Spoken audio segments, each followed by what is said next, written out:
Bienvenue sur Congo Positif, mesdames et messieurs. Nous vous saluons partout où vous nous suivez en ces nets moments. Je ne suis pas seul sur ces plateaux. Comme on dit toujours, Congo Positif, voire autrement la République démocratique du Congo. Raison pour laquelle, problème, nous, c'est la population congolaise. Nous, tous en charge à Kanango parce que tu as besoin de Congo et Kende Liboso. Dernièrement, vous avez vu, problème, il y a spoliation, il y a terrain, il y a église catholique, où il y a Jean 23, maître Bazalaki, awa ponako, lobela makambo, mais gloire à Dieu, na sima plateau Congo Positif, tout le monde a kippé, il y a nos gens qui n'ont pas lava qui, John Yakero, lava qui batouillon, surtout, c'était sur ces même plateau. Alors, sur ces mêmes plateaux, vous avez suivi le mercredi, on avait parlé d'une situation où il y a un Indien, à Sombi Mabele, il y a Mwana Mboka Moko, Congolais, société, il y a Mboka, il y a Bissou, où il y a AVC Construction, Moderne Construction, il y a Indien, et il y a Somba Mabele, Nakati, il y a Lupango, il y a AVC.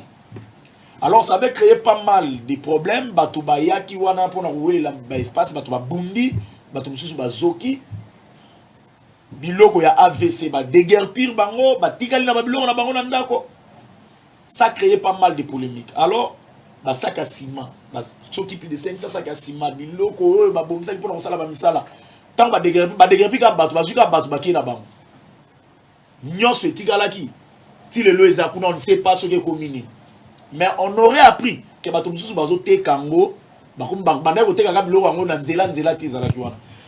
on ne pouvait pas rester comme ça tant qu'on voyait qu'il y a un problème entre un expatrié et puis un Congolais, une Congolaise. Donc il est sur place dans le terrain, tu vérifier, tu tali penanenge expliquer monsieur. Qui dit vrai? Je salue d'abord Grévis, c'était Kilazaya, de l'opinion presse écrite, nous français belé, mais vous allez un peu bilingue. Bonjour. Bonjour Gloire Bossové, bonjour DG Sylvain et bonjour aussi Bandeko Baye et Longona Bango Pokoto Solo la Mai Mateli Mboka Mingi Penza et Sikawa Piva Papa Rokina ingénieur Christian donc Nakanisate Baeba Kolanda Biso bako comprendre raison ça Nangambuni. Bosolo Pen. Voilà. En tout cas, lui c'est le DGD. Le DG de Congo Boyan, mais actuellement Pifo. Nous sommes avec lui, DG Sylvain. C'est un réel plaisir à partager à plateau Moko. Naye, mini pour le poste organisateur. Bonjour DG, merci à vous répondre. Les anabis Maton de mine de gloire bosobe, maton de mine bato bon sur bakota biso bisika biso penza ba yali pambatne ba kaite natango ye penza ba imboka baseli ngwani tuluku pour de penza balanda Congo positif maini ya sika solo penza yeli biso si tu parles de la penza si je moko yali kasi mingi o etali mingi bon somi ya Congo mabeli ya mboka bateka ngo papa mbate bateka ngo papa mbate est-ce que dossier Holanda ki ngo pe Holanda ki ngo déjà en avance mais les autres côté sur la ngo penza il on a papa Roki na ingénieur Christian o ali boso na biso pona pena ko tia mpole pe ko suka likambo yango mbala moko. En tout cas voilà bango tina na pesa bonjour ezate nazo bandara mbala moko papa Roki bonjour. Bonjour papa journaliste Mona Mboka. En tout cas l'hôpital zalaki na yo na terrain oh lobaki ezapona nga attaque journaliste dans information mais bana mboka qu'est-ce qui se passe au juste avant tout qui prenne des copies? Oui au juste na na culture moko compliqué. C'est-à-dire la culture moko compliqué. C'est-à-dire na botama comme on a intitulé vérité réelle. Comment on a intitulé? Vérité réelle. Vérité réelle. Vérité réelle. Donc vérité réelle. Défenseur des opprimés. C'est-à-dire ceux qui n'azolo ba di kambo na koki kokene na nyamu nyamute na koki kokene na lokutate. So na lobi di kambo ezana ba preuve et puis eza vérifiable. Di kambo eza kolekawa nous avons un problème d'une concurrence loyale. Il y a des sociétés, sociétés modernes construites. Il y a monsieur Arish, Bazaba, Bandekona, Biso, Indien, Biso, tous les pays hospitaliers. Batotou, Bazoya, Français, Américains, ce sont nos frères.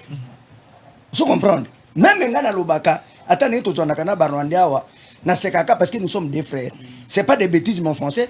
Nous sommes deux fesses qui se frottent et qui ne peuvent jamais se séparer. Pardon? Nous sommes deux fesses qui se frottent et qui ne peuvent jamais se séparer.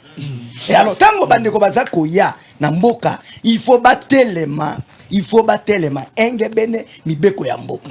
Ça dit tozana mobeko société. Oui. Société ya ABC construit na il y a mwana mboka. Et puis moderne construction. Ça dit il y a Arish. OK. Tango AVC construit azako luka. Azako lukela bana mboka.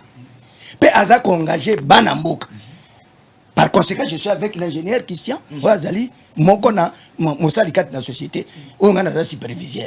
Parce que ça nanga, mais bande kwa biso abendie to boité. Même tout ça pour constater, na kati ya majorité mais ça na bango kaka les propres frères. Oui, mais yango eza eloko nini. Et puis na kati ya bongiselia misala. Bango baza toujours kozwa ba privilège. Ya ba marché à minene au détriment ya ba marché à Panambo. Apparemment les amis n'époque à Kala. Mais on a zoté mais on a dit malobati. Bino pe beaucoup na privilège. Oui, tu peux dire on zokata malobati. Parce que concurrence royale wana o tozaki konyo kwama. Feti beto aye alobi état de droit. Makambo nyonso ekene na mulongo. O wada ye bo sala mibeko. O nyonso malopango zala na mikanda. O lingioza abo ezana makambo kolongo bana. Est-ce que vous comprenez? Alors likambe zaliawa banani bazako bebisa biso ezali entourage ou ezana sentir la Fati beto. OK. Oui. Ba service na armée, ba service na police et puis ba service au bazana katia ministère de Panabango. Ils sont achetés par monsieur Arish. Ceux qui n'ont pas plateau na bino. Oui, ils sont achetés par monsieur Arish parce que nous avons des prêts. Il y a société moderne. Colo hôpital là Sigit. Oh. Oui, colo hôpital là Sigit. C'est-à-dire au moment où bato bazoya bazakoya un esprit ya ko coloniser biso. Or colonisation et c'est le cas. Ils ont révolu. Na kopesa na kisaka kaya muke. Chauffeur moko ya indien. Ake kozwa mon indien aéroport. Pour ça ma yekangiye. Mais a sombi spray to plastique. Sprite. Ouais plastique it. Amélie, apesi mon Amélie. Ba komi na ndako. Indien jifei. Pour na kopesa mo na biloko. Donc bazo teke la biso ba ji. O to do na plastique. Mais bango ba melakate. Où est notre l'état? Où sont nos lois? Et voilà ce qui se passe maintenant na kati ya papa. Papa, oui, biso qui n'a rien kota na logique. Biso na riche to wele le côté. Parce que à riche, le pas on est pas bisoté. Motazo tia biso ba mongo baloba mo somanya, ezali ministre Molendo na ba service na yi. Photo Molendo sa. Oui, Molendo sa kombi. Oui, ouais, ndeko na biso congolais. C'est notre frère. Batia bino na confusion na. Batia biso na poko na ba service na yi. Mini basali. AVC Azui Mabele na depuis 1958 avant l'indépendance AVC. Même les bornes à Congo, totanga ki 2 345 000 km² ezalaki établi avant l'indépendance. Mabele pe AVC, il y a 20 hectares et ça établi avant l'indépendance. Bon, qui peut dire aujourd'hui que le Congo a 2 345 000 km² et que la technologie active et lobby a 2 345 410 km et que le Congo Brazzaville doit partir à Kinshasa parce que tout le monde qui m'a belé vimbi. C'est ce que Moulendo a fait avec nous. Ba service naie. Moulendo a comme ministre en 2020. Ba activité en école tout na kati en 2020. Na la kisa kibino certificat oyabiso. Yanyo. Il y a 1958 yangoyo. Certificat 1958. Pour na bête la bino historique. Certificat na 1958. Mona na zoa ki place wana ezaki mesiftof. Pourtant pas historique, ba yimo ka ba comprendre. Aza si jebel. Bango ba si jebel ba zoa ka ba certificat ordinaire. C'est-à-dire 25 ans renouvelable. Voilà. Est-ce qu'on a nga madame? Bana mboka to zoa ka certificat to bengi perpétuel donc certificat définitif parce que to zabi so moko ba koloma beli. Alors par conséquent, na kata certificat boza komona voisin na biso Mayanjili. Voilà. Yanyo ce comme matamwa likolo. Ah matamwa likolo pona la kisema. Ba imbo kabalanda. Voisin na biso Bananjili. Na simakuna mai mankala. Balabala na biso avenue de la paix. Et sili. Soki na lobi ke biso na riche, toza na problème. Biso na riche, en réalité, on n'a pas un problème pourquoi? Il y a une situation polémique quand l'argent parle. Pour nini? A riche, a soma mabele quelque part. Na avenue moko soki mwanda eza mboka ya nkumu moko ya nini nako c'est la précise j'ai bonne mémoire. Na lopango wana biso toza numéro cadastral numéro 8. Arish numéro na ya cadastre ezali numéro 1856. est-ce que numéro 8 ok aux voisin 1856 na magie te na magie ya molendo na ba service na ye magie ya molendo na ba service na ye je cite très bien mon frère molendo sa kombi mwana ya papa ministre sa kombi akoki ko sa ba ndiko na ba congolais bongo te voilà parce que soko du certificat ya riche na kati ya gauche na ye voisin na ye bokecho na kati ya droite na ye voisin na ye mboyo si makuna voisin na ye guteji tozan na ye parenté nous ne sommes pas de la même adresse wana ndenge ba certificat nde na lakisi bino mais na terrain bani ko baki ko lakisa yo si place à riche azay pa na biso comment ça alors voilà mais question wana yango na bi mokonzi ya mboka fungola miso azingami na bidongolo miso katikati na ye donc azala pa na bino na kati ya na kati pa na biso po e ba ndenge nini bomoni ka certificat ne tiko lakisa bino na kati ya certificat wana na certificat wana donc vous avez problème yo tozala problème te o mona mboka moto azo créer biso ba problème molendo sa oui l'ami d'ariche ok est-ce que vous comprenez très bien soki na zolo belango na lobela ngona tina po tozoani d'abord na service ya Kami boyo kana ba service ya l'état eza konya ko ba imboka Kami monsieur Kapuku Trésor Kapuku gouverneur en son temps ministre aussi en son temps comme aussi Moulendo asali nengeni akena Kami kaka n'espace na biso Kami a payé 84 hectares pour sa carrière peut exploiter carrière parce que bon mon équipe maziba wana to fundi kaka mobimba wana olongola to bakisate est-ce que bona nanga malamu OK to kei to ndombani jugement bimi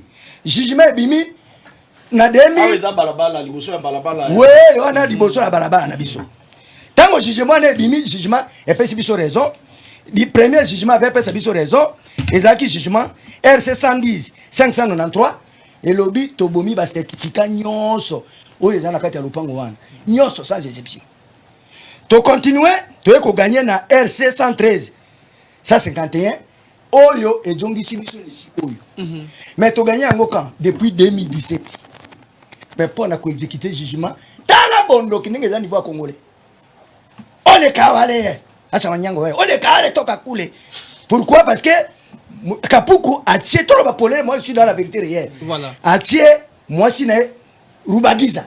Bande ko na biso angambo. Ah oui, a tué na esika liboso. Donc tozaki na lokwa kolobate.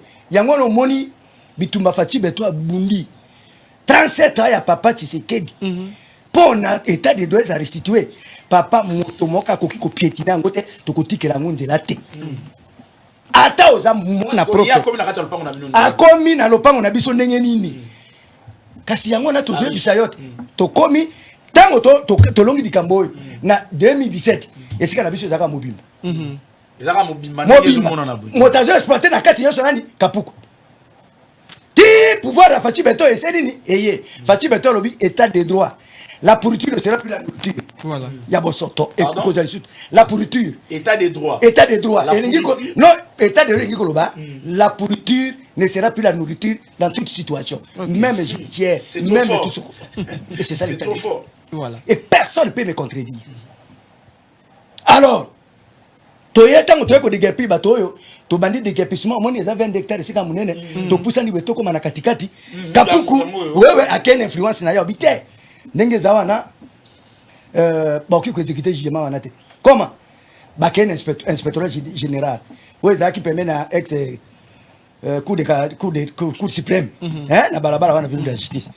mokonzi atangi mikana bo etita bité omoni décision ezali non tout recours jugement biso tozana ngo oyo ekoki jamais kozala frapper d'appel OK ekoki jamais kokena na cassation donc non tout voie de recours papa moi moto atali jugement onani yokana bisabino moto akati likambo onani juge yani de résumé moi oya kufa papa ngana zoba makambo ya vérité réelle OK na kati wana juge Bakenga aza le vivant aza mokonzi ya président ya tribunal de grande instance de la Gombe je suis kataki procès baba kata likambo oyo Bakeng nani Yani oui de reuse mémoire paix à son âme.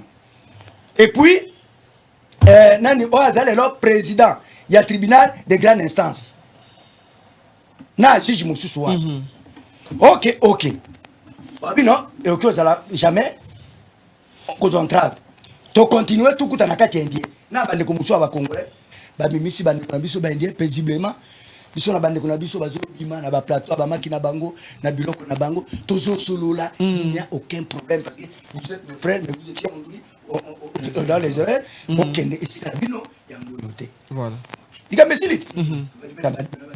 Na bandi ba travaux ya kobongisa banda kuna ngai cha ba mituka kobongisa kufuta ba travailleurs kandi ozomona ko cha ba ingénieur esika ba bebisaki toki ko sa nini malem to vandika moko boipa samedi uti ko lekawa to monaka ba pem ba grimper mi ba pem. Mais qu'est-ce qui se passe ba militaire ba pem sous sa nini waranga na zaki en ligne na mama Janine yang ba pem bobima tu es pour restaurer mais c'est Adichao. Je vois Lucier, je vois monsieur Benjamin Ipuku Batoya, député national Ibuka. Les associations de ma cabinet à Ibuka. Na Molendo, na ba service na bango bazo boma conception et état de droit. Fati beto fungwa miso. Pas force c'était bitumana te yolanda tango ba ko bimisa biso o dikamo nini bon tokyo buna ba pemte qu'est-ce qui se passe au juste tokei to mona boye ko beta bato na ngai ko forcer bango na ko bimisa biloko na ngai biloko mutu ba télévision 4 ordinateurs tout na jeu ata ntaya na kena ko jwa mbongo te ye wana o ya muto to na dikamo te ye oyebike même ce qui est criminel oyebi ki makamwa na bisa bino pona ba polele moko ne ngana suba na bilamba ndeni wapi mais kaka na ndia ya ko bisanga papa yebi take patro biso azala mbongo mingi ndia na bongo moko balingala abi patro biso azala mbongo mingi oyebi take okiko chaka ya tipa comme chef de l'état na moko na lingi na suba na bilamba na ngina na bi na paro azoye biso azo polele boy po bazaki kaka na kwe omoni tango kotaki kwe moko zokuta ba kwe moko zokuta ba nani ba FADC wana bavanda kawana badala OK. Oui, mais il a totalement raison. Parce que après, comment peut mon qui grimper mi et toi, mon conjape menani. Si quoi, basainin, bazui moi n'a pas kangi. Oh, bazukisaki. Bakene na kankokolo. Si quoi yo, colonel Baleine, aya tuni, oh, motabomaki moto te. Oh, nani moto ave. Bolongola. Sikoyo mama bengi Jena Ilondo alobi me arisha na jugement na bongo azaka libana ndenge nini jugement ni utiap bakama omoni jugement na biso basali yango plagiat donc kaka RC oyo no uti kotangela bino RC 113 151 Fachi Beto Ayoka il a à côté de lui banani ba falsifier ba document ba bengi yango plagiat. Et donc, comme tu as dit, 4 d'électeurs, achi identité comme nayo, alongoli photo, aïe. Parce que je me suis dit, et lobby non-instant, tout recours. Ok. Est-ce que vous avez un OK. Bakei, bakeko kana. Il en a béni motonaye, bazui, bakitisi, bapem kuna. Mais tant que ma kobeba, il en a obingaite. Je n'ai il en a obingaite. Oh, ezalinde nani, comme nani, colonel Baleine. Colonel Baleine, to solinaye. Po na butuana, to kwe bangoneni. Na butuana akomi na pokwa abi général tindinga atindi yo ba benga na téléphone to s'accompagner to komi abi no papa okota te na bina kota te ndenge ni lopango na ngai ngana kota te ndenge ni maman na ngeza na kati colonel Baleine aboy to kota a ko zwande ba bililo ba komi na remplacer bienvenue te bien oya remplacer colonel oyo azana kanko colonel numéro ya ba pen na kanko comment to kota te papa ro kinenge na bisayo na utu na kati batwana bazata na document moko te ngana bi jugement na ngango abi batwana bazata na document moko te mais mwenda bimisa bango na butute po soko bimisi indien akobana zaki na $90,000 ngai ndeko na plotuka mbi donc motana mokanda moko te mais ngai kolo jugement ngai motona na mokanda natika libanda mwenda zo mambongo na ngai zate biloko na ngai tekami na ba pem ba 4 ordinateurs Donc, j'ai au moins plus de 500 sacs à ciment. Tol, tout, papa, mais au coco, ma coma, yo landa tinate, quand c'était no coca bitumbate, et yak n'engeni. Na comme tu n'as mais oh, na comme moi aussi. Chez moi, en tant que mongala, oh, tika la ciment. non, il est tant que mongala, t'es ban état de droit. Fatih Beto, biso toza ba fruit à état de droit. Biso toza ba toza ko soutenir idéologie à mokonza mboka. Attends, ça moi on est propre. Ce qu'on temeli idéologie à mokonza mboka, vous allez nous trouver croisés dans les chemins, si les chemins. OK. Biso toza idéologie à Fatih Beto. Toza incarnation état de droit. OK. Mune ko biso zaki Mobutu. Mais biso zaki des pèse pourquoi? To moni zaki Mobutu. Mais Mobutu c'est mon frère de l'Équateur. Parce que Toligny état de droit et puis il faut tolia bénéfice à état de droit. Moto na moto à laquelle elle est n'engé dans l'Afrique du Sud. Ce qu'on termine à mort. Yo ko soma motuka. Oza général. Ngana ko somba bic, na somba crayon. Bino tout na mulongo. Est-ce que Hollande ndé idéologie à Fatih Beton. OK. Tout s'impose, c'est là état de droit est imposable à tous. Moto moko ko za likolote. OK. OK. Tokomi, tozongi yaka dimanche na komi na biro na mama. Oh, oyebi, ndenge ezali awa, bapeme, ya boué bazali, ya force navale bazali, ya force terrestre bazali, baataka ke l'onabité. Il s'agissait seulement de votre PEM. Bon, yo, comment qui n'a boutou, est-ce que au cours de passer na moutuka bapem, sans autorisation générale? Et le général de PEM aujourd'hui, oui, a remplacé Zadji Nani, Ilondo. Et qui aussi mon frère Mongo. Mais yo, bossani que maman sola qui Ilondo. Ilondo a bu ma kamwana te zayo. Qu'est-ce qui se passe depuis qu'à PEM à sa côté de Gépissimo? Qu'est-ce que Gépé Bougananga? Bougananga,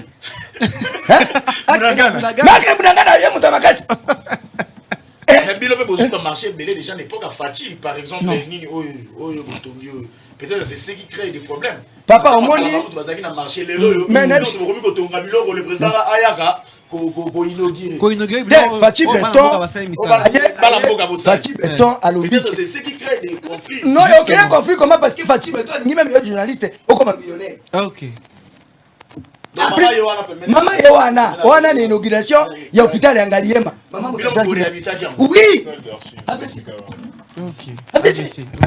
Et honnêtement, Fatih a dit, ah maman, moi bon mon cœur aujourd'hui pe, au sein ma gambo aboué. Maman l'hôpital, toi tout mon école papa. Toi appuyer ma canisse là. Maman Janine, cette pauvre dame, cette pauvre veuve, mon bain na kufa papa. Car les soucis ya société yo. Aso boko la bana misato. Mama Janine ane loko te kakelo ko ana moko na zoko ko ana lela. Kakelo ko moko. Mais non mais ça fait pitié Molendo. T'es Molendo avec vos services. Voilà.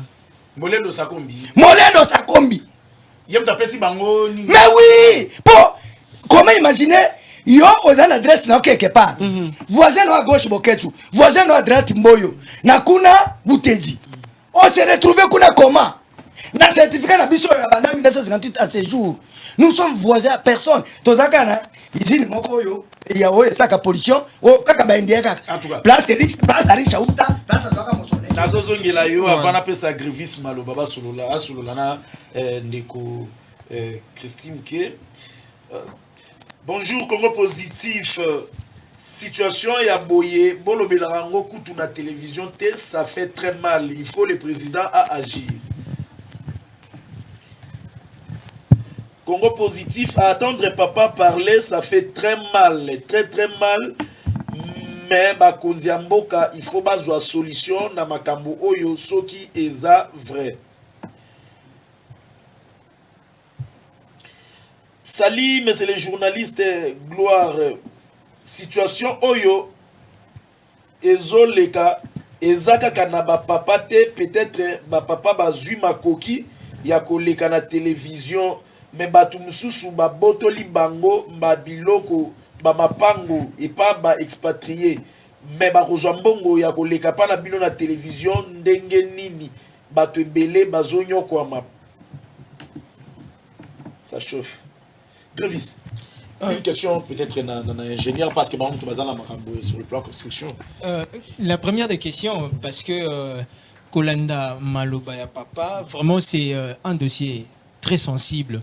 Mais Baimbo Kapé Balingi Bayeba, depuis Makambo et Bandi, Nangambo Nabino, ba démarche nini bosali pour que vous trouvez une solution dans l'amiable. Parce que Papa Lobby, Arish n'a pas de problème. Mais il est instrumentalisé, bien appuyé par des forces peut-être obscures, notamment on peut citer le ministre des Affaires foncières, Molendo Sakombi. Nangambo na bino na ba service na effort nini bo sali ba démarche nini déjà au bon enclenché pour que bon contacter le concerné d'abord aye ba que yé ba cotisien na likambo oyo yo bino bozolo ba yegu to azana na mutuna makolo azate bino bo sali nini. Bon, merci pour la question. Bon, démarche ya kosala kokende ko luka monsieur Arish biso tout ça la démarche na comprendre vraiment question na wana bien. Justement, question les gars peut-être un arrangement dans l'amiable. Ce que l'on dit papa Okinde tant justice et ça musala nango et ko réinstaller AVC na concession na ba bimisi monsieur Arish. Monsieur Arish a eu appelé à Bengi société AVC Bengi gérante Nabiso. Non, voilà moi c'est Arish et tout ça n'a pas quitté. Voilà le local boss avec n'a pas quitté mais le quoi yo n'a pas propriétaire te ba check une erreur à loba kiango. Mais na lingi ce qui moyen ali to kutana to solo nga naza homme d'affaires naza un problème te. Et gérante Nabiso pas un problème te dit OK, moi je suis ouvert. Ce que vous après, tu peux s'en rendez-vous, tu peux tout solo. À Bengaka samedi parce que installation de M. Salimaka un week-end samedi. Dimanche à Lali. Lundi, tout c'est la Aricha. Bon, comme c'est un homme riche, comme il a des amis, le coup là, Bisson a vu pas congolais tout l'ingan raté. Ceux qui n'ont la guerre web c'est que non, bon, voilà, c'est une pauvre veuve, ça sert à rien sur la naïe, aux gens comme ils ont l'habitude d'acheter. Alors, subitement, tout c'est la Aricha, Aya, poto solo là. Tout mais trouver un compromis et tout ça tout comme et commis à paix mais commis tout le tribunal tout le instance tout qui est débouté qui n'est moment comme la situation mais nous on est très ouverts tous ça entreprise et la construction tous ça affaire on refuse pas les affaires azala indien azala russe azala moi on doit faire on doit faire un contrat qui est win-win où ils ont la légalité. Mais monsieur Arish n'a pas voulu la légalité. À un moment que tout comme il n'a pas voulu mieux. Monsieur Arish, tant on y a le salipo, oyé, azo expliqué na trésor Kapuko va exploiter carrière. Malgré ça, on est que non, bah vani bah c'est la jugement. Non, bah c'est la jugement. Ils sont en train d'exploiter. Pendant que Bazali, ils sont des magouilleurs. Ils sont en train de travailler. Bazo ça la boutumoui, bazo bimisa ba mabele, bazo bimisa ba mabanga. Loko la hier société n'a construite moderne. Ils ont qui contraire au ça la nzela ya nini oh nzela o ya Njili Brasserie. Donc, en tout cas, n'enga comprendre le phénomène. Pour l'oreille, il y a moderne construit dans le nord. Ceux qui basent sur carrière en laté, tu continues ça la salate. Oh, bisogno sautant au soumissionnaire tant que entreprise, tant au soumissionné, au sombi cahier des charges, bah pêche va attribuer au marché. C'est-à-dire aux ans ma coquille, il y a qu'à exécuter marché wana. Donc ça veut dire aux ans bon l'État au pêche en bon pour au salaire. Donc au somba ma banque, au somba biso, au somba ba marché nous sommes à béton et pas chinois, nous sommes à béton na Africa, c'est tout ça. Mais ce que Arish a zoli c'est l'État que ceux qui bozongi selinga ma belon dans continuer nzela. C'est-à-dire Arish nzela na gouvernement et pesi monter yenda zo pesa biso yango ofele parce que azo conditionner le fait que azo sala nzela wana donc il faut appeler sa carrière. Donc il s'est fait des charges il y a Arish et Zach et non ce gars sur place on a ça la mabelena a ça la d'une carrière à mabanga. Non, mais na contrat na écoute tous ceux qui papa Rocky plus loin à expliquer. Na question na à expliquer plus loin. Continuez en fait, une dernière question en fait. Oui. Comme je parlais na ba démarche, vous accusez le ministre des Affaires foncières que Yende Motu, il est l'homme orchestre à la base il y a situation. Oui. Vous ne pensez pas que Bokokipe Komona son cabinet pour lui dire que vous êtes complètement ou bien totalement indigné par ce qu'il fait? Monsieur le journaliste, toutes ces démarches où on nous a tout ça là qui est en haut. Si on monte comme dans plateau, c'est parce que et si il faut exprès. Oui. Non, il n'a coucou pas tout qui est dans voie normale. Tout qui est dans recours, tout qui est dans qui la voie normale en respectant la logique. Mais et si mité, aussi maté, bon ça là on en cours. Ah oui, ok, bah j'ai dossier non. Ah, les Guinéens on a assez. À Bengari, à Zobana, à Mel Champagne, attendez les $50,000. Ça passe. Donc la corruption et autambola na niveau moko ozoidete. Je me demande nos autorités, bah ministre na biso to pesa ça pour tombola mboka. Mais ils sont corrompus à un niveau où on va même pas intérêt na biso. Baotala ka ba poche na bango, baotala ba vie na bango, ba pêcher 50 000, 100 000, atindi ba ne batanga la poto, azotala te biso combien d'employés avait ça zano? Plus de 5 000 employés au lelo parce qu'on n'a pas de revenus. Exact, parce que carrière, si on l'exploite, on a l'exploitation. Est-ce que vous avez marché à l'État? Pour l'instant, on a marché à l'État. Et puis, marcher à l'État, à vrai dire, le chef de l'État, à limite, en moins analogique, mais bateau a payé sa responsabilité à Roger. Il se donne des marchés entre parce que pendant la rétro-commission va repérer sa banque. Puis, on a 20 000 ou 5 millions, il y a repéré sa ministre était pour payer sa le marché. Il s'est fait entre 10%. S'il vous plaît, voilà. S'il vous plaît, ne nous appelez pas. Il y a Malam Weza, c'est l'option de fisc texto. C'est l'option de fisc texto. Comme ça, tu as pour ma camboueza, moi, et belé vraiment à Koulouba. Tant qu'on rappelle, tu fais ça. Mais c'est l'option texto, et vous allez Malam. Oui, continue. AVC, entreprise qui moi, bref, historique. Ça fait plus de 40 ans que AVC existait. Et puis AVC est Tongimbo Kaoya Congo. Précisément la Guadolite, Banzela, Pont, Bandaku.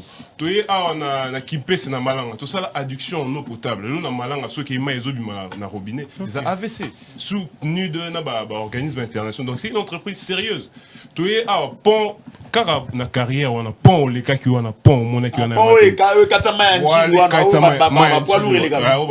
c'est notre entreprise. Tout ça, le renforcement structurel, non? Tout renforcement pour aider la population, parce qu'avant c'était compliqué. En aucun cas, ça n'a pas pirogue. Mais avec cet engagé, Azuma Béléwana, Abélo, Albosso, ça là, ça lui pond. Mais Arish n'a qu'à beaucoup de exploitation et l'eau qu'on a pendant plus de 17 ans. Et l'eau, on y va dans la société, dans l'environnement. Qu'est-ce qu'ils ont apporté? Ils n'ont rien fait. Bon, parce que l'objectif, c'est d'avoir copié. Arish, il prend l'argent, il part avec en Inde. C'est pas pour l'intérêt des Congolais. Or, nous, on a de projets. Et effectivement, on a des projets. Il faut construire une école technique. Oui. Pour former les techniciens, les électriciens, les électromécaniciens qui vont directement travailler dans notre entreprise. On a un projet de construire un centre de santé. Donc, au moins, moi, on a joué la question. On va bénéficier. Mais les Indiens, c'est pas ça. Car il y a ils sont en train d'exploiter. Ils s'en foutent de ce qui est aux environs de pollution est tellement montée. En tout cas, papa avant Otuna Tango a riche à le certificat, il y a le cahier de charges. Est-ce qu'ils ont dit pour na papa, oui bien. N'a zozo nyaka ministre Molendo. Na côté ka ministre Molendo. Non papa non yoka. Ministre Molendo na ba service na yi. Ba pes na adresse oyo ke onganaza kuna oyo anga estika na ngaite. Ba pes ya riche certificat amphithéose. Ngala zo sabino ta ke superviseur. OK. Ba pes ya riche certificat amphithéose. Elingi ko ba riche ayi abi non. Il faut n'alloner là bas congolais matembele. Ndunda. Il faut l'alloner matembele. Oui bilanga te. Boy comme ibonene.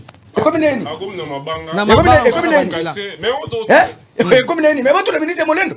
Na ba service na ye. Tout la neni. Pour un autre grande surprise, ba chelo ko nzambe ba keina suka. Ba ke ko installer ba konkase. Na ebité la concation na journaliste ko la tsabiso. Na ebité so ke dali motala ka matembele.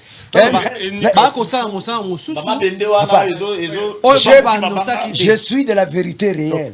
Je prends le ciel et ma propre conscience à témoin. Ah, natika na français papa. Na ba français kitoko mais na kendeka na lingala po baimboka banda nga mahamu. Moi j'ai fait des bonnes écoles. OK? Ce qui fait à cause à l'entourer. Papa, évitons des formalités académiques. Nous payons des conséquences. Il y a des formalités académiques. Alors, et dans la profondeur est nulle. Parce qu'un homme intelligent, ce qui lui cambe pays, il dit d'autant qu'à comité, na makamwe yali, na commandant aussi place. Attends, après mon kende qui a un jugement. Il y en a maman yanga, société AVC. Jano na s'informer nan. Jano na beng. Papa, likambo même ya kokamwa ava papa ala kisabiso ba konkase wana. Likambo ya kokamwa. Tango na kyo kota nditsika na ngawana. OK. Babengi, na bien ndie bima na kimia na simbe ndiete, je suis chez moi. Ouais, je suis chez moi.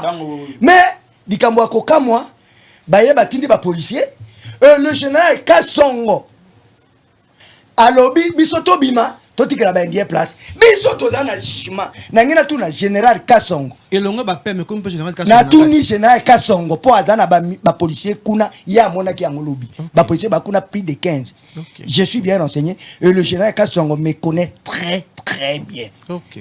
C'est mon frère congolais, c'est mon général de la police nationale. Nazo tout nabi mon général yo moni jugement ba indien oh yo bimisim de kona congolais. C'est une question. Une question de tout la général Kasongo pour attirer ba policier kuna. Pour attirer ba policier na intention nini. Soki na koti ba kanga non. Mais ba kanga chez moi. Ne nazo tout na ba imboka boyoka. Nazongeli le général Kasongo qui me connaît très très bien. Est-ce que tout ni monsieur Arish à la qui jugement pour jugement Arish à la qui a 113 points et ça ya biso ba beti yango plaja et pour na bisa général Kasongo pour preuve moto ya Keneki soit disant ou c'est Omari azana arrestation parquet kangi bakangi point mais vous êtes de faux.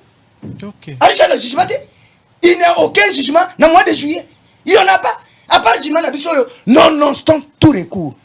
Et moto à côté, mais l'exécution à jugement, pour l'exécution du jugement, c'est fait au nom du commandant suprême. Nous n'avons pas de commandant suprême. Ça, c'est la constitution. L'unique commandant suprême que nous avons au Congo, jusqu'à preuve du contraire, c'est Fachi Béton. Et motaza côté mais la exécution à Fachi Béton, aza motoyo, aza côté mais la état de droit. Or côté mais état de droit, eza ko ça coup d'état parce que état de droit bisonyo so à la kelele motakotia désordre général tellement na mibeko nayo. Armée tellement na mibeko nayo. Piéton tellement na mibeko nayo. Wewa tellement conducteur jette de gauche à droite, vérifiez s'il n'a pas l'obstacle. Allez-y. Tout le monde à la kelele. Tout le monde à la kelele. Bon, lelo atie ba indien. Ce qui n'a fourni général Kasongo lelo. Que bon général parce que personne n'est touchable n'a pouvoir à Fachi Béton. Ou bien venez me montrer au longo lingai pour atteindre colonel Achango. On m'a colonel Fukamaga. Et attends va nene baga ko protéger les populations tomuka kama kama ba ndio yo. Sikoyo général colonel wana ye. Alors après nous connaissons mutetela na ko bomba te famille parce que nous sommes liés par les sangs et non par les sorts. Non ko tokotika bato misa te pa na yo. Bato pembe ça te pas ben dia na pena cha police misato jusqu'à makamemo na clair bongoto ya na bonne solution oyebi ke tokomika na nzela wepa abenga bino onoko na zui ordre ou te pas général Kasongo ke bino bo mabandia batikala général Kasongo apesi ordre ngai na bima na ndako na ngai endi atikala en fonction de quel document botu na général Kasongo qui me connaît très bien. Natuli mon général, natuli on a plateau. Au tiki ba indien, na ba police au tieli, ba bate la bango. En fonction de quel document? Parce que jugement yanga yango. Non, c'est tout recours. Oh, yo bakene ko ça plagiat. Et l'instigateur de cette bizarrerie est aux états des arrestations. Tout le bassin, ça y pensa indien comme l'icolo état de droit. Mais na ebisio que indien aloba na ngai boye. Na ngana suba na bilamba. Alobi bino bakonga bozala konini. Mais yo biteke biso tokoki me konyina bisa la mbonge bele akoyi ko poser ka tipa comme na président mboko yo. Merci c'est atotanga nanu. Et c'est crime. En tout cas papa totanga nini ba texto po ba bengi téléphone kanga na okanga po ba pele alors totanga ta ba texto po tout to se consoler to me ko kitaba on ba ndako po peut-être ba tension zali.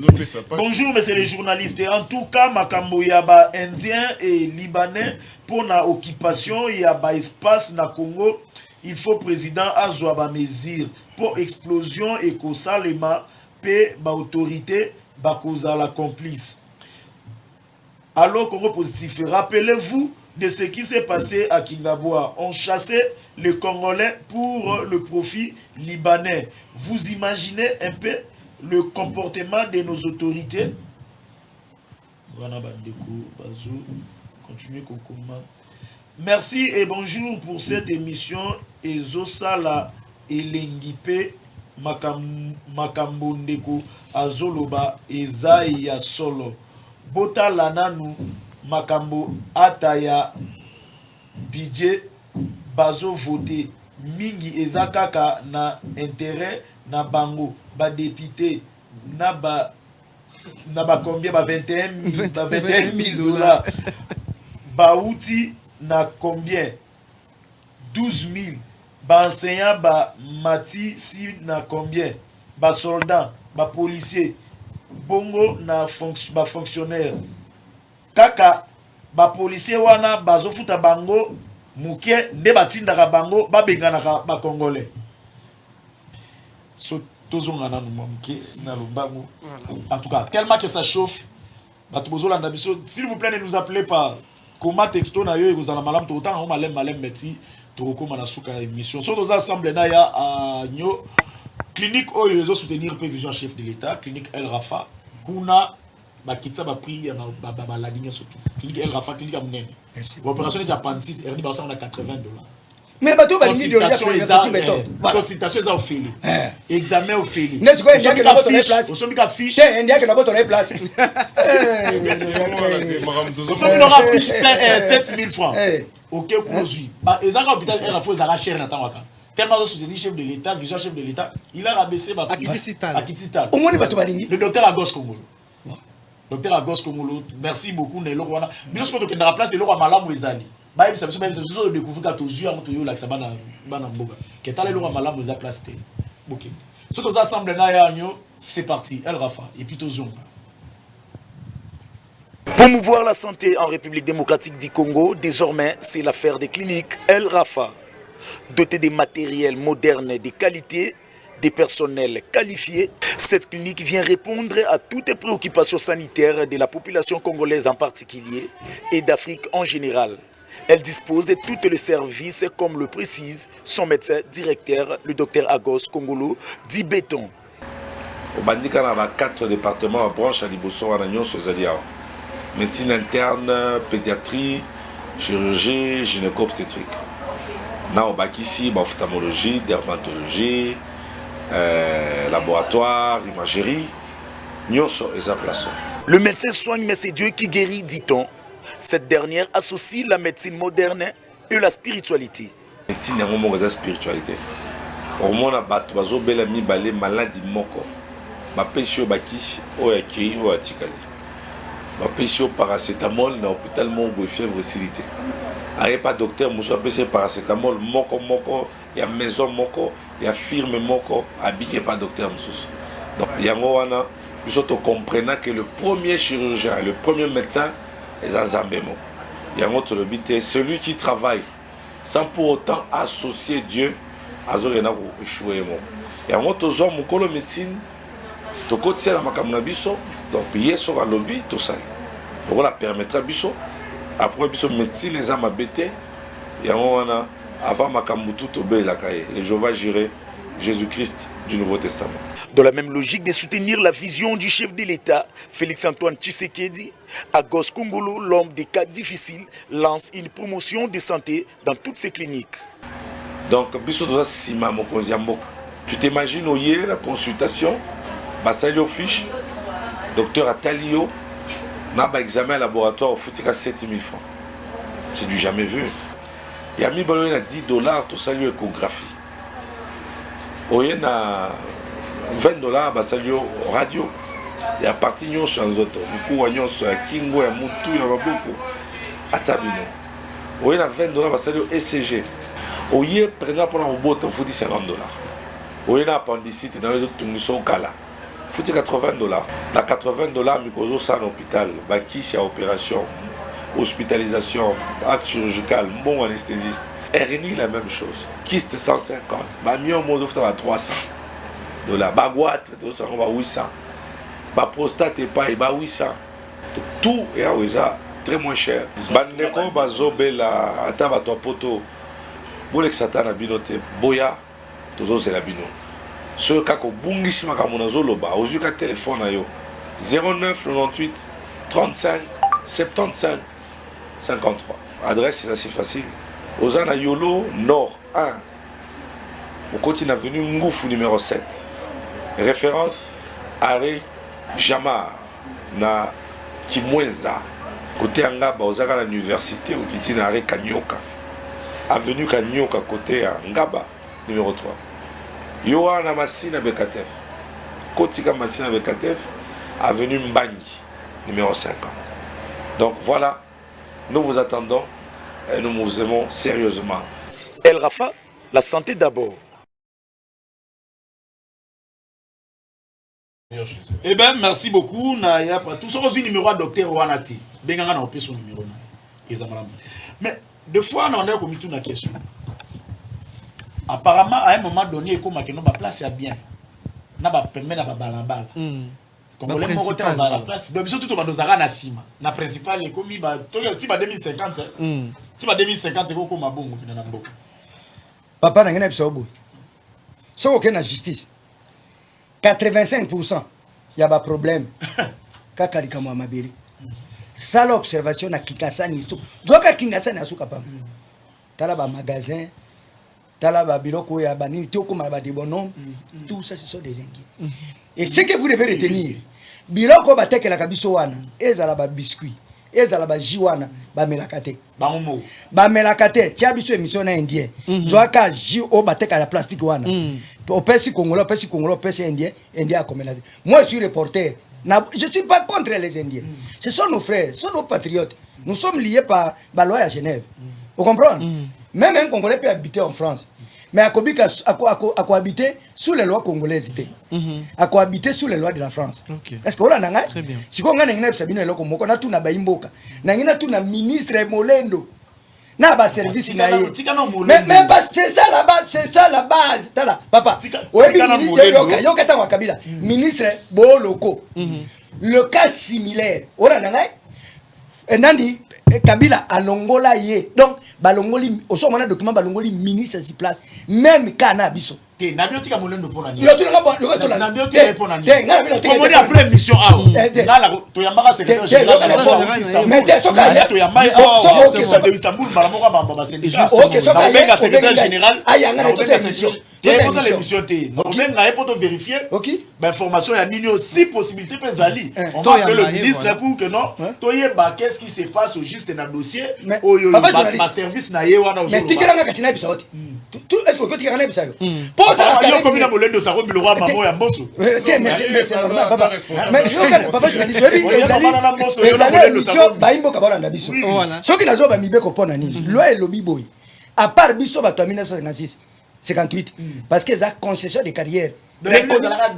Avant l'indépendance. Et là, le col a beaucoup à l'OPAN en 1972. Certificat qui ont été mélangotés. Est-ce que vous avez un problème? Je suis dans la vérité réelle. Loi et lobby boy. Et lobby pour ça là, au salaba mine. Pour ma banque, il faut dans un espace à 84,95 hectares. Molendo, oya pesi à riche, tamadi nae, à exploiter ma banga. Cet espace est de combien de mètres? Pour Minatika Molendo. Où sont les institutions congolaises? Est-ce que vous avez vu que la carrière à l'hôpital les amis? Pardon? Hôpital les amis na kati ya carrière wana hôpital pendant na nini na kola kisayo est-ce que ba service congolaise ba bien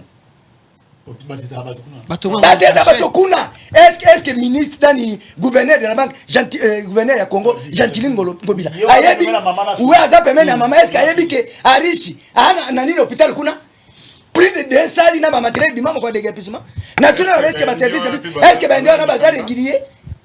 OK. Papa, yo binatika ministre ndengeni. Po ya chewana apesa ki nini amphithéose. Est-ce qu'il a vérifié combien de matembele bimisi? Banda apesa wana bamisi combien de tonnes de matin? Combien de tonnes de maïs? Combien de pilipili? Mais to combien zo ça va concasser? Si ko loi et lobby, to ozomona ke Indien a raison. Aza ko marchandiser biso to komi eloko tala Congolais avec tout le respect to komi niveau bololé moko na bi niveau to komi na ngoye. Et là, on est cinq ans d'autorité au registre. Vous êtes avec des oui. Et là, on est autorité va faire valoir loi Nabiso, va faire valoir Congolais, va Congolais n'a pas droit naï. Tout ce qu'on veut que la justice soit tranchée. Justice et salima. Tout ça on a besoin. Moi, je monde est clair. Yo monique. Ah ouais, le pan on a biso. Il y a des choses dans le pan on a. Oche borne na référence au binatongi ndako awa na che balocataire awa na che bana bafana bakengela lupango depuis quelque temps okuta mutu na katikati ya kata lupango na abieze pa na ya sombaki donc auto chambre na salon ya l'homme bino bokomi ba voisin na indien ndenge parce que biso vous avez bato bandi parcelle numéro 8 depuis 1856 beaucoup de voisins ndenge mais on faut tout na affaire foncière mutapé saki ministre Molendo Sakombi comment c'est possible mabele peut-être na maboko comment to koto oui c'est ça boni moto numéro 8 na numéro moto 1860 et quelques kuna ba koma ba voisin na magie nini peu muto ala ça ça forme nini donc osenga ba expert bato ba yibi pena makambo ya kotia mindelo ya mapangu balimbo la biso na plateau non papa yoka pardon pe bi émission na yoka eza émission sensible balimbo ka pe ba konambo ka bazolanda il faut ba okamalam biso na indien toza ba voisin te mais beaucoup mi voisin na makasi te comme pe voisin te aya s'occuper nanko na nzela ba service ya Molendo na bato na ye atike pa na ye ayo oui po e pa na ye voisin na gauche Boketsu voisin na droite Mboyo sima na ye wana na service wa azali ba voisin na ye bino bozate papa boni c'est bon voilà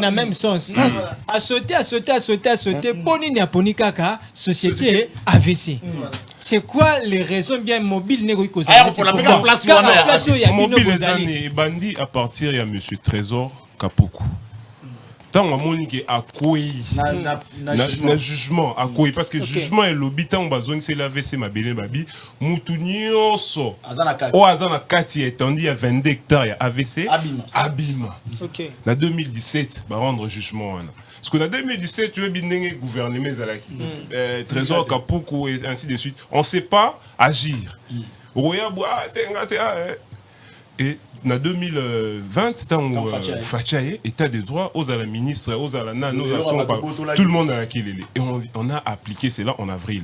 Moutounion so abima ki ba congolais tout aller na ezaba ba na. Wana riche nano ya ki pété. Riche azalaki déjà. Oh. Na 2000 moi le temps au mal 2017. D'ailleurs on dit pas que na suka. Wana tekeli déjà asali magui na ye. Yena riche. Ateka c'est de la riche. Donc tu es to bimisi bango nyonso. Ils avaient vraiment eu le temps. Tu vois qu'il y a un calme. Bon, ça va mis tout canabino, ma machine nabino. Bon, on va aller riche, na banane tout babi. Tout babi si blanc on a bango. Tout babi si blanc on a bango. On va aller la possibilité de bimsate devant huissier de justice. Bah le bino bloco eza et aussi il faut tout démonter tout ça. OK, tout zone tout ticket le bango tonio sur basala. Bah tout s'installer, tout bandi peut aussi avoir travaux préparatoires le temps, tout commander pour toutes les entreprises amener deux entreprises à m'inquiéter. Toutes les entreprises amener deux entreprises à m'inquiéter. Tout passer qui va commander sur la Chine, ba machine, ba matériaux, faut pas tout moderniser carrière parce qu'on n'est pas qu'on se le dise vrai, on essaie de sous-estimer le Congolais. On n'est pas des idiots. Congolais azazoba tout ça peine maïli. On peut faire mieux que mais tout ça déjà banzela, tout ça ba saute mouton. Tout ça banzela, tout ça une expérience extraordinaire. Plus de 40 ans d'existence. On a eu à travailler et on travaille. On a passé tout ça ba commande ba matériaux, ya ba machine tout. On a passé commande pour faire un projet concret. Mais parce que Harish, c'était un Indien, Harish c'est l'ami des ministres, Harish soudoie les ministres à Kabila Bambong. Et ça m'étonne, un ministre, l'État te paie, s'il te plaît, monsieur Guélor, ça me fait mal. S'il te plaît, ça la passe. Mbongo est contribuable congolais. Toujours foutre à ma ministre, un salaire exorbitant. Pour épargner la corruption. Mais bizarrement, malgré les salaires qu'on leur paye, ils se font toujours corrompre au détriment du Congolais. Ça fait mal. En tout cas, on est où là? Puisque déjà aussi, Bolonga marché, mais est-ce que déjà aussi, on entamé des démarches Songolo au prix à présence de la République? Pour l'accès que tu as là, c'est la division. Assis à quoi? À quel endroit bakolo HJ, tout le bas vérité, tout le bas solo. Mais est-ce que déjà vous avez entamé des marches Songolo directement beaucoup de courrier la présidence de la République pour réclamer? Non, j'ai un Sungaya la technicien. Voilà. Fachi beto lobi boy. Ata oza pire master nangai.